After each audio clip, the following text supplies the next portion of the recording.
Alors, qu'est-ce qu'on fait quand on a le blocage de « je manque de », j'ai l'impression que j'ai pas assez d'argent, j'ai pas assez de support, j'ai pas assez de motivation, j'ai pas assez de temps?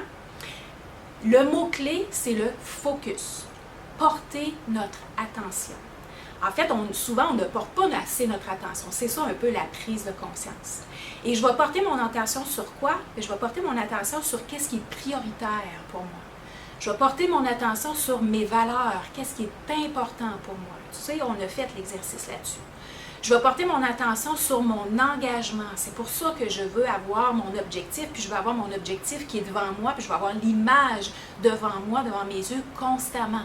Parce que c'est de cette façon-là, plus que je porte mon attention sur les priorités, qu'est-ce qui est important pour moi et mon engagement, plus que je vais avoir la motivation et en fait avoir la pensée de quelles actions j'ai besoin de poser pour atteindre mon but. Ça, c'est le manque de temps. Quand on dit « j'ai pas assez de temps ». Mais quand j'ai pas assez de temps, comme je t'ai dit hier, on a 24 heures. Tout le monde a 24 heures, tout le monde a le même temps. La question à se poser, c'est qu'est-ce que je fais avec ce 24 heures-là? Et quand on se pose la question « qu'est-ce qu'on fait?», on s'aperçoit qu'il y a plein de choses qu'on fait qui peut-être ne rentrent pas dans notre engagement ou on n'a pas nécessairement priorisé qu'est-ce qu'on veut. On n'a pas priorisé les actions basées sur qu'est-ce qu'on veut atteindre. Alors peut-être qu'on passe beaucoup plus de temps devant la télévision où est-ce qu'on se fait divertir plutôt que de faire un petit peu d'exercice ou de bouger ou d'aller prendre une petite marche ou de cuisiner par exemple parce que je veux me préparer pour demain, préparer mes lunchs ou quoi que ce soit. Alors le manque de temps, c'est vraiment une excuse, c'est un blocage qu'on se donne basé sur « j'ai pas priorisé » qu'est-ce qui était important pour moi de faire avant de prendre du temps pour me faire entertainer. Ça fait du sens? Alors ça, c'est un peu de prendre ses responsabilités. Ah oui, on ne va pas mettre ça sur les autres, c'est la faute de la télévision, c'est la faute des autres, c'est vraiment moi qui est en contrôle de prioriser mon temps.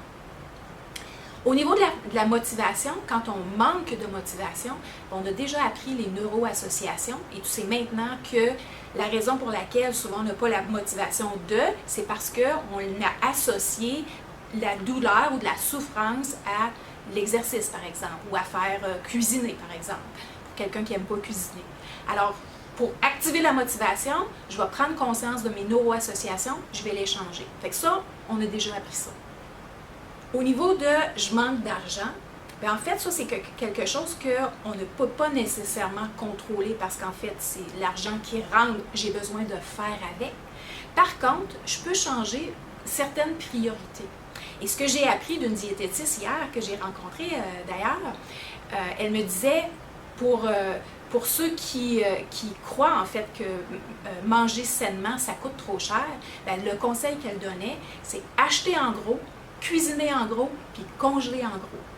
De cette façon, quand on achète en plus grosse quantité, on sauve des sous parce que les petites quantités coûtent plus cher que les plus grandes quantités. Et quand on cuisine, on cuisine pour de vrai, puis on se met à congeler. Alors à ce moment-là, on est capable de manger sainement à un budget qui est tout à fait raisonnable. Au niveau du sport, certaines personnes vont me dire « Hey, c'est super, oui, c'est super bien, c'est le fun, là. Moi, je veux perdre du poids ou je veux changer mes habitudes. Mais là, j'ai mon conjoint, j'ai mes enfants, là, eux autres, c'est le sac de chips, c'est le biscuit, c'est les biscuits, puis c'est la rangée au complet. Puis là, je me retrouve à être... c'est tough, là, parce que j'en ai pas du sport. Puis eux autres, ils me regardent, puis ils trouvent ça drôle parce qu'eux autres, ils n'ont pas de problème de poids ou ils peuvent manger ce qu'ils veulent. En fait, tu peux demander du support. Et il y a certaines choses que lorsque tu vas demander, tu vas t'apercevoir qu'ils vont bien vouloir te supporter. Alors, moi par exemple, quand j'ai commencé à changer mes habitudes, j'ai respecté le fait que mon conjoint, même mes enfants, ne voulaient pas faire la même chose que moi. Par contre, je leur avais demandé, on peut-tu pas acheter des cochonneries? Alors, si vous avez le goût de manger des cochonneries, allez à l'extérieur, allez manger une crème glacée ou allez acheter un chip. Donc, tu achètes un chip pour toi, tu le manges là, mais ça ne va pas faire partie de notre épicerie. Alors, tu peux faire des demandes comme ça, qui sont raisonnables, qui sont bons pour les deux parties, puis qui vont t'aider à atteindre ton objectif. Alors, il n'y a plus de raison d'avoir l'excuse de « je manque de » parce que tu as plein de stratégies qui te restent juste à mettre en application. Je te vois demain. bye!